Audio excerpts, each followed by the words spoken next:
দেশত এতিয়া কৰোনাৰ দ্বিতীয়টো লহৰ দেশত কৰোনাৰ সুনামি দেশত কাল ঘূৰ্ণি চলিছে কৰোনাৰ প্ৰতিদিনে সলনি হৈছে বিশেষণ পৰিস্থিতি হৈছে জটিলৰ পৰা জটিলতৰ প্ৰতি মিনিটত বাঢ়িছে আক্ৰান্ত বাঢ়িছে মৃত্যুৰ সংখ্যা বিশেষজ্ঞৰ মতে দেশৰ ৮০ পৰা ৮৫% লোক লক্ষণহীন এওঁলোকে অধিক ত্বৰান্বিত কৰিছে সংক্ৰমণ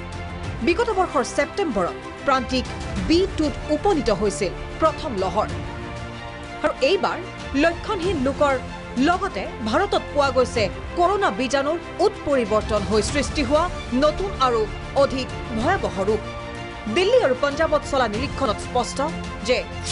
UK ষ্ট্ৰেইনৰ সংক্ৰমণ 50% বেছি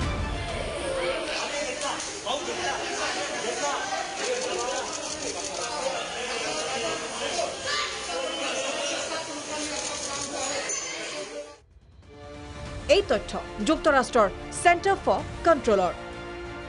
পৰিণতি ধাহি মুহি এই বীজাণুৱে কাবু কৰিছে পৰিয়ালৰ প্ৰায় প্ৰত্যেকজন লোকক